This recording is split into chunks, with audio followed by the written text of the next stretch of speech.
Napisy. Polin, Muzeum Historii Żydów Polskich, Kultura Żydowska. Przed muzeum stoją dwie dziewczyny. Młodsza ciemnowłosa i starsza jasnowłosa. Cześć, jestem Rema. Ja Kamila i jesteśmy tu dzisiaj po to, żeby opowiedzieć wam trochę o kulturze żydowskiej. Migawki. Dziewczyny przy stole w synagodze w samochodzie. Przed muzeum. Zanim zaczniemy, chcemy powiedzieć trochę o sobie. Rema. Ja uwielbiam oglądać filmy, tym bardziej zrobione przez Tima Bartona. A ja jestem aktorką, ale z ciekawostek przez 7 lat mieszkałam w Izraelu.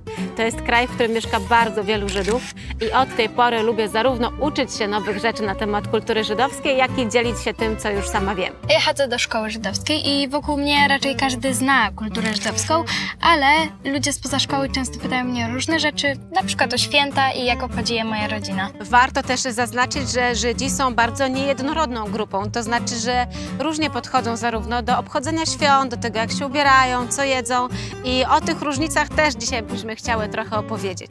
No to czas start. Dziewczyny jadą przez Warszawę samochodem. Są przy stołach zastawionych jedzeniem. W mieszkaniu, w restauracji. Śmieją się. Napis kulinarne tradycje żydowskie. Dziewczyny przed budynkiem, obok stołów pod parasolami. Nad wejściem neon, bar gdański, mleczny. W tym filmie opowiemy wam o żydowskim jedzeniu. Lubicie jeść? Wiem, że Kamila uwielbia. To prawda, ja kocham jeść, a zwłaszcza dania kuchni izraelskiej i żydowskiej. Dlatego super, że możemy dzisiaj zabrać was i przy okazji siebie w kulinarną podróż po Warszawie. Zaczniemy odwiedzając bar mleczny w samym centrum. Co bar mleczny ma wspólnego z kuchnią żydowską? To jest właśnie najciekawsze. W barze. Na stole dania na talerzach. Zupa z makaronem, placuszki, naleśniki, gołąbki. Wchodzą Rema i Kamila. Przy stole czeka uśmiechnięta kobieta o brązowych włosach do ramion. Dziewczyny dosiadają się. Napis kuchnia polska, kuchnia żydowska. Jest z nami Kaja, która o kuchni żydowskiej wie wszystko. To jej pasja. Kaju, powiedz mi nam, bo widzimy tutaj dania kuchni żydowskiej, takie typowe dania dla kuchni żydowskiej, ale też dania typowe dla baru mlecznego i tego, co możemy znaleźć w wielu domach. Powiesz nam, jak to się łączy? Oczywiście. Najpierw powiem wam, co mamy na stole. Koło mnie są gołąbki, nazwa żydowska, nazwa w jidysz holiszki, gołąbki w sosie pomidorowym. Tutaj są placki ziemniaczane, czyli w jidysz latkesy. Obok ciebie, Kamilo, są naleśniki z serem, czyli blincesy. A tutaj jest tradycyjny rosół, a tutaj jest chałka, znana też jako chala. W związku z tym, dlaczego w barze mlecznym? Ponieważ bar mleczny to są dania proste, to są dania domowe, ale też właśnie dania kuchni żydowskiej. Prawda jest taka, że w przedwojennej Polsce żydowskie mamy gotowały dokładnie to samo, co nieżydowskie mamy. I to jest piękna magia, że mówimy na te same dania różnymi nazwami, ale to są wciąż te same domowe smaki. A teraz będziemy kontynuować naszą podróż. Następny przystanek – Muzeum Polin. Dziewczyny jadą samochodem, rozmawiają, przeglądają notatki, idą ku muzeum. Napis koszerność. Rema i Kamila zwiedzają wystawę razem z Kasią, długowłosą szatynką. Siedzą na pufach i huśtawce z siedziskiem w kształcie bajgla. Jesteśmy właśnie w Muzeum Historii Żydów Polskich Polin, gdzie trwa wystawa czasowa pod tytułem Kasia. Od kuchni żydowska kultura kulinarna. Rema. I myślę, że to świetne miejsce, aby dowiedzieć się, czym jest koszerność. Koszerny to jest w ogóle rytualnie czysty, zgodny, można jeść. I czemu jest to też takie ważne dla Żydów i Żydówek? Ponieważ jest to symbol tradycji i tożsamości żydowskiej. Okej, no to jak można jeść, czyli jest koszerne jedzenie. Dokładnie tak. I co to jest to koszerne jedzenie? Koszerne jedzenie to jest szereg produktów, które można spożywać, jak na przykład mięso wołowe, ale już nie można jeść świnki, czyli tutaj kotlet schabowy będzie zakazany. Są też jeszcze pozostałe zasady, jak na przykład nie można łączyć mleka z mięsem. Czyli nie można jeść wieprzowiny, czyli schabowego, można jeść inne mięsa, takie jak? Kurczaki, jeżeli lubicie, to można zjeść. Jeżeli ktoś lubi kaczkę, jak najbardziej też można zjeść. Można zjeść rybę, ale nie można jeść krewetek. Okej. I nie można łączyć z tego, co zrozumiałam, produktów mlecznych, tak? Wszystkich, czyli takich jak jogurt, śmietana, ser, masło, z produktami mięsnymi. Dokładnie tak. Czyli kotlecik i mizeria nie. Też odpada. A cheeseburger, czyli kotlecik i ser też nie. Też odpada. Okej, no dobrze. A co z tą pozostałą grupą produktów? Czyli są mleczne, których nie łączymy z mięsnymi, a co z tymi wszystkimi, które nie są ani mleczne, ani mięsne? Jak nie wiem, warzywa, ziarna, owoce? Warzywa, owoce jak najbardziej można spożywać.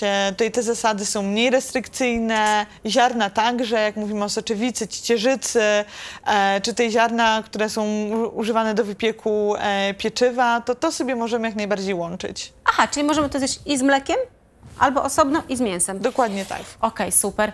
A ja mam pytanie, jeśli coś jest neutralne, w sensie nie ma ani mleka, ani mięsa, na przykład taki batonik orzechowy i jesteśmy w innym, za granicą jesteśmy, to taka osoba, która przestrzega zasad koszerności, to skąd jakby wie, że może zjeść takiego batonika, w sensie... Że batonik jest koszerny, prawda? To ja mam tutaj taki przykład chrupki właśnie z Izraela, które mają certyfikat koszerności. Mam także zapis kasher, co oznacza, że dany produkt jest koszerny, jest dozwolony, czyli po prostu też Żydzi, Żydówki patrzą zawsze na etykiety, szukając tego oznaczenia, szukając tego certyfikatu, tego napisu. Wtedy mają pewność, że można taki produkt kupić i go zjeść. Na ścianie napis „Zapleć chałkę”. Poniżej z 6 otworów wystaje 6 kilkumetrowych pluszowych wałków. Rema i Kamila układają je zgodnie z zamieszczoną obok instrukcją. Widzicie tę piękną chałkę? Jest tutaj na wystawie, dlatego że stanowi bardzo ważny symbol w kulturze żydowskiej i tradycji kulinarnej i wiele osób piecze je w piątkowy wieczór przed szabatową kolacją. Na przykład w mojej rodzinie mamy taki zwyczaj. Teraz zabierzemy was do mojego domu, gdzie będziemy piec chałki z moją mamą i siostrą Ninel. Napis „Pieczenie chałek”. W kuchni trwa rolowanie ciasta. Wchodzą Rema i Kamila. Cześć! Co też rolujemy? Co No. robimy? Dobrze. Parolujemy razem. Przy stole razem z Kamilą i Remą stoją długowłosa brunetka Joanna i ciemnowłosa dziewczynka. Każda roluje wałek ciasta na posypanym mąką blacie. Joanna mówi, reszta obserwuje jej sprawne ruchy. Po chwili Kamila, Rema i Joanna siedzą na kanapie przy regale pełnym książek. Co najbardziej lubicie w tym, że możecie sobie tak wspólnie tę chałkę zrobić? No właśnie, ja najbardziej lubię, że możemy sobie to wspólnie zrobić. I to jest naprawdę...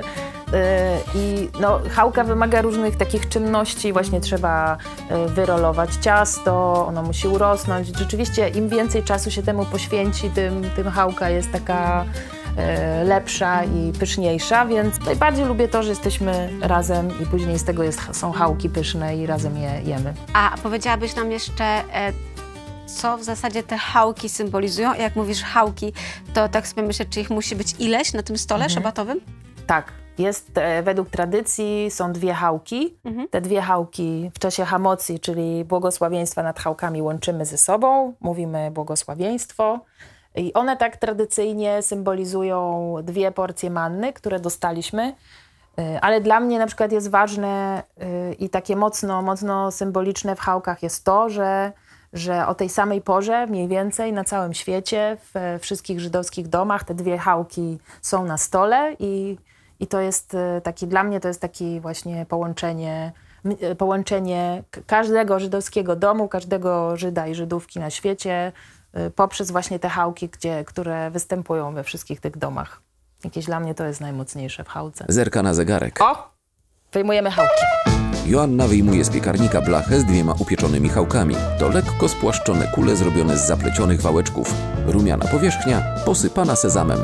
Pokazałyśmy już wam, w czym kuchnia polska i żydowska są podobne, czym jest koszerność oraz co jemy podczas piątkowych kolacji.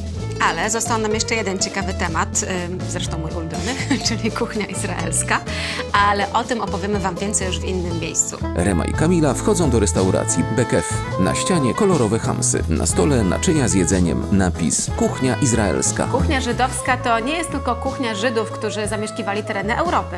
Dużą popularnością cieszy się też kuchnia bliskowschodnia, zwana też kuchnią izraelską od nazwy kraju, z którego pochodzi, czyli Izraela. Kuchnia żydowska jest tak różna, bo Żydzi mieszkali na terenach, gdzie dostępne były różne przyprawy i produkty. Dokładnie tak. Żydzi przez wiele lat nie mieli swojego domu, nie mieli swojego kraju, więc mieszkali w różnych miejscach na całym świecie i tam, gdzie mieszkali, tam tworzyli swoją tradycję kulinarną dostosowaną do warunków, w których się znajdowali. Mamy tutaj na przykład kiszoną czerwoną kapustę, mamy tutaj ogóreczki w takiej przyprawie sumak, która jest popularna w Izraelu. Mamy tutaj też ostre opcje typu ostra pasta z bakłażana, oliwki marynowane na ostro, kalafior marynowany na ostro, ale też znane nam bardziej marchewki czy kiszonki. No i król stołu, czyli falafel, w akompaniamencie humusu polanego oliwą świeżą z oliwek i tahini, pastą z sezamu oraz izraelskie, najlepsze na świecie pity, według mnie. No to na tym kończymy naszą filmową wycieczkę. Mam nadzieję, że dobrze się z nami bawiliście. I że narobiłyśmy wam apetytu. Dziękujemy za wspólną podróż. Do zobaczenia! Kamila chwyta falafel, odgryza kawałek. Rema odrywa skrawek pity, nabiera na niego nieco humusu. Kamila macza falafel w kalafiorze. Dziewczyny jedzą, rozmawiają uśmiechnięte. Napisy końcowe. Scenariusz i reżyseria Katarzyna Pajzderska. Prowadzące Kamila Jarosińska, Rema Kos. Operatorka obrazu Magdalena Bojdo. Dźwięk na planie Anna Rok. Montaż Katarzyna Pajzderska. Konsultacje merytoryczne Anna Czerwińska, Elżbieta Grab, Piotr Kowalik, Sonia Ruszkowska. Produkcja Muzeum Historii Żydów Polskich Polin. Plansza z napisem Wspólnie działamy na rzecz Europy zielonej, konkurencyjnej i sprzyjającej integracji społecznej. Iceland, Liechtenstein, Norway Grants. Ministerstwo Kultury i Dziedzictwa Narodowego. Polin Żydowskie Dziedzictwo Kulturowe. Audiodeskrypcja Przemysław Zdrok. Realizacja Studio Montażownia. Czytał Jakub Urlich.